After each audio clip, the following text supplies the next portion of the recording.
A shout out to Ge.Holla and Hey, GeHolla, G.Holla. Ge.Holla, Charlemagne the God here, man. All y'all said entertainer, shout out my guy Ge.Holla of I heard that when you see, of course, when they say extraterrestrial, is this something extra that they may have? Extra height, extra brain power, things of that nature, like you already know because of the gravity that's here on this planet Gaia, Earth, that we call. Are aliens, are there, or extraterrestrials, are they spirit? Do they drive spiritual vessels or physical vessels? What's the difference between the two? Because I heard an argument where some people argue both of them back and forth. Well, this universe is so amazing and so vast.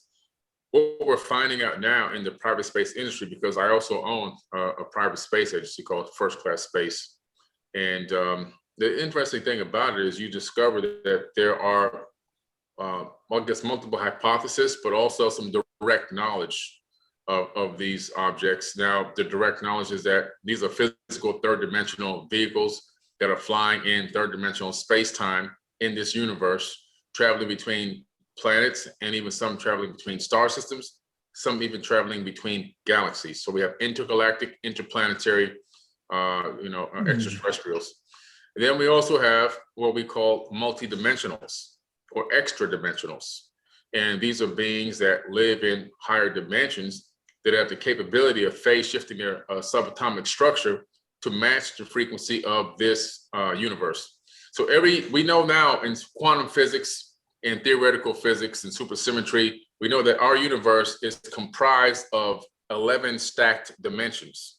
So there's 11 dimensions that create this universe.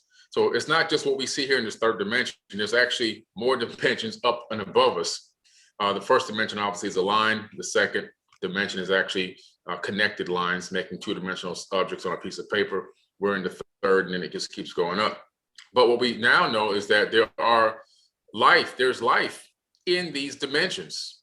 And even us, if we can develop the technology to identify the exact frequency of a specific dimension above us, we'd be able to step right into it, because the dimensions are literally stacked and packed so tightly together that they're right on top of each other in a 90-degree angle right above and stacked all the way up to number 11. So it's pretty amazing.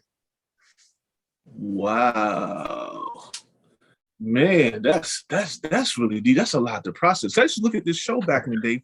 It was called Sliders, and they were talking about the multiple Earths. So for the people that may not know, when we say dimension and we say inner Earth traveling, can you break it down just a little bit for the people that may be a little bit lost? They may say, okay, I'm trying to grasp it, but I don't get it. When you say different dimensions, break it down just a little bit more for us, if you don't mind. Well, there's two ways of looking at it. One is we live in a multiverse.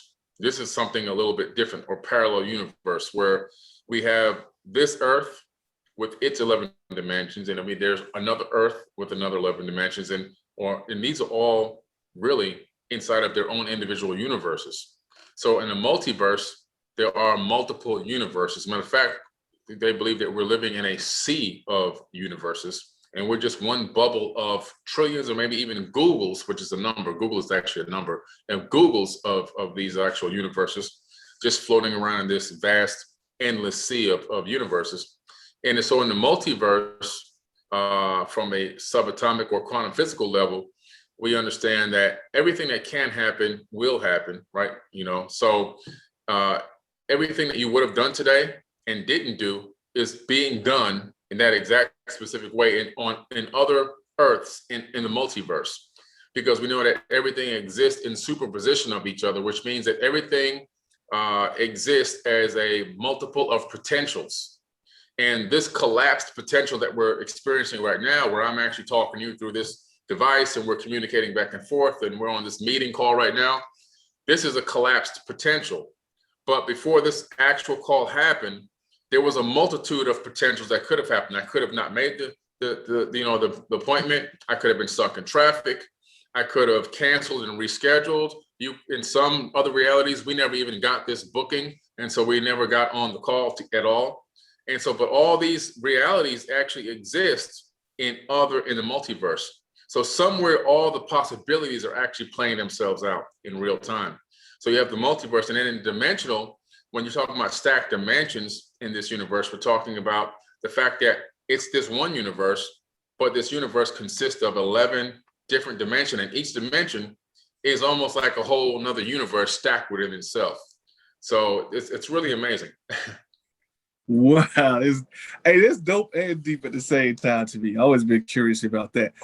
Mr. Carson, do you think that these movies and these TV shows, especially when it comes to Marvel, because they talked about Ant-Man and and the version of time travel or time placement, do you think, and even the shows called Slider and Star Trek, do you think they've been slowly feeding people the truth so they can get comfortable with the idea we may not be alone in the universe? But I don't know why we think we are alone, but do you think those movies and TV shows like that, Star Wars, Star Trek, Sliders, has been helping us along to get the understanding?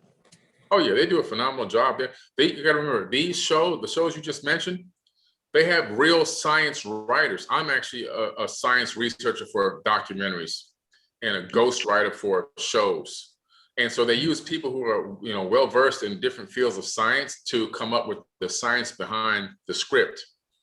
And so they're given a direction, and that direction is taken from a lot of real science, so they can make it more, seem more real, more plausible, and also make the viewers think, wow, this is amazing. Is this possible? And when you start to research these things, you start to realize, oh, this is based off of like real science that we're working on and operating in, or peer-reviewed copies or peer-reviewed documents or papers have been put out on right now as of today. So you begin to realize that they've been kind of giving us disclosure on these different types of possibilities through entertainment. So I call it edutainment, is what I call it, edutainment. If you really are paying attention and not just looking for the shootouts and the fast car chase or the space battle, but if you start really paying attention to a lot of the science being dropped and then go look into it, you go, oh man, this is real stuff,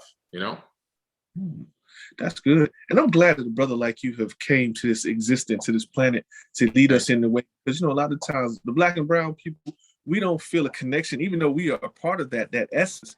We don't feel connected because we're so grounded in reality, dealing with your day to day. Like you said, growing up in Queens, even Neil deGrasse Tyson, Neil Tyson, no, that's not his last name.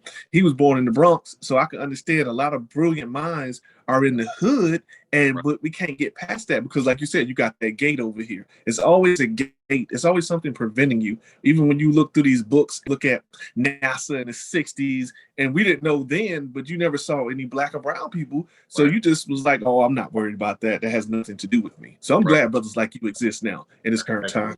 Hey, I appreciate it. Thank you, man. So, and sometimes it's a lonely road. Doing this for 40 something years, you start to be like, man, what am I doing here? Is this gonna, but I've seen things come a long way when I first started, from the point when I first started sharing information face to face, because the internet and all these other formats didn't even exist. Hiding in bushes, talking to people and friends, contemplating things where it's just a handful of us. Then eventually seeing it grow to where we were exchanging VHS conspiracy tapes, and then into cassette tapes, and then it moved into CDs, and then it moved to DVD, tapes with information on aliens and UFOs and conspiracies and this and that. And eventually it went to the web, and then forums, and then blogs, and now social media. Now it's on mainstream TV. So I've seen the development, like a stock chart that's doing very well, portfolio over the years. And it's like, now I can listen to people in restaurants talking about aliens and UFOs and talking about quantum physics and all these things that people, used to call me a whack job and a tinfoil hat wearing fool and all this stuff, And I remember telling people about, I think it was in 2008, I was saying that there's going to be people, trying to create breakaway civilizations on Mars. And I was, these forums are still online till this very day. The statements are still there. I'm crazy. And of course, mostly Black and brown people, because it just didn't resonate with them. But now you look, these billionaires are trying to take, Elon Musk is trying to take 80,000 people to Mars. And now he's upgraded that to he wants to take 1 million. Jeff Bezos wants to go to Mars and all these people. So there's a lot of billionaires pre-registering for these trips, one-way trips, by the way, not coming back. So I was right again, but it takes some time for us to come around, just because of the situation that we had been through for 400 years. That slavery mentality and the slave physical and mental abuse is in our ancestors, and our ancestors have passed it into our DNA through epigenetics. It actually comes in through the RNA, through the male, through the father. And so we pass down from generation to generation the tortures and the torments and the mental programming and enslavement from our ancestors is in our bodies right now today. And that takes up to 20 generations to actually erase or to be depleted, only if we begin the reprogramming process now, or can still continue to persist. So we have a long way to go, but slowly but surely, we're starting to come around. Thank you for that. That's good. You're right, because like you say, the food that we eat, the culture, everything, we have imprisoned ourselves. There's no longer a prison guard. You're now the overseer, because now you're so scared, like you're saying, to venture out. Don't do that. It ain't gonna work for you. Don't believe in that. You need to get you a job. But we don't teach our children to, if you have to get a job, then work that. But also try to start your business you're passionate about, that you have the skill set for, the customer service skills, and create some generational wealth too as well. So you're absolutely right. Yeah, man. Absolutely. Yeah, definitely. I want to talk to you about some studying, and hopefully I know you can connect the dots because you're a very brilliant brother.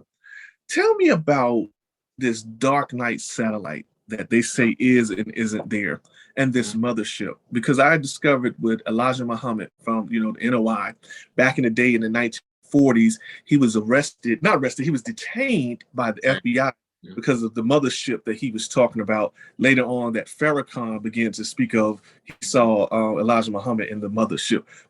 First and foremost, what is this dark night satellite they're saying that's been there, and then the mothership, if you have knowledge on it? All right, some call it the dark night, but the actual original name is the black night satellite. And actually, I have a documentary. It's almost done. It's about 70% complete now. It's going to be released in about 3 months. It would have been out last year, but we had that whole lockdown thing. And it's called Black Night Satellite, The Untold Story. And there's an object above our planet right now that weighs about 15 tons. It is a very weird and strange looking object that you can download from the nasa.gov space junk archives. So it's available to anybody in the world to look at. It's nothing hidden. It's not top secret. They've labeled it space junk. There's some great HD images there, which you'll see in the documentary as well. And this object, what's interesting about it, Nikola Tesla first received signals from this back in the late 1800s. Okay, we're going back now. And then in the mid 1950s, some more people started receiving signals from it and actually spotting it. At certain times, every 2 years, you can actually see it with the naked eye. That's how close it comes to the planet. And then we started developing telescope technologies, and we're able to get really good looks at it. When the Russians were launching Sputnik, which was their very first satellite, as Sputnik went out past Earth's orbit to orbit the moon, this object made a course correction and followed it. So it followed Sputnik to the moon and came back. Then it went back into a polar orbit. Now, we couldn't do a polar orbit for decades after that. We didn't even know how to create a polar orbit. Is when the Earth is spinning on its axis, the satellite is orbiting pole to pole so that it can scan swaths of the planet and gain data like topography, ocean depths, how many mountain peaks are there, what resources are on what lands, and so forth and so on. You can see everything. It's like an all-seeing eye, really. And so up to that point, we were up until the 1980s, we were only orbiting around the equator. It took us a very long time to develop that type of a polar orbit technology. This thing was doing that. It made Time magazine in 1960, and there were 2 objects up there. And so we got to the original journalist that wrote that article in Time magazine, and he's in the documentary as well. Nobody's ever interviewed this guy. We finally got 3. We spent 3 days with him getting all the information. The other object was most likely this mothership object that was up there. And the other object is the Black Night satellite. And I've been able to make correlations between this object and the Sumerian tablets and objects in the Sumerian cylinder seals and Sumerian tablets that specify this object as being owned by Enlil.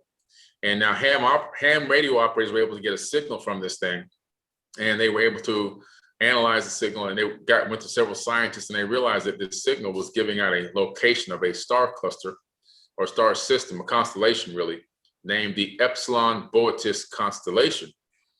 But as they began to draw out this constellation, they realized that it was the location of the constellation as it was in the sky viewed from Earth 13,000 years ago.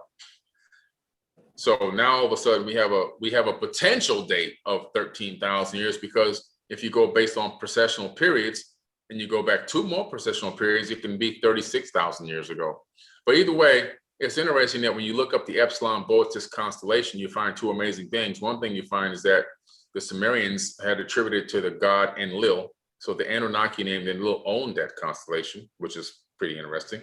And number 2, in modern times now, Michio Kaku and several other major experts in theoretical physics have noticed a void in the constellation, and it appears to be an artificial void. In other words, they think that there's a cloaked advanced civilization there. So this is pretty interesting stuff. So that's going to be all talked about in the documentary. Wow, you remind me so many like episodes I've seen with Star Trek, The Next Generation. Yeah. He actually was in one time, and it was a cloaked planet, and they had such advanced old technology that people were getting sick because they no longer knew how to maintenance it, and they took their children off the ship, off the Enterprise, to help repopulate the planet. Wow.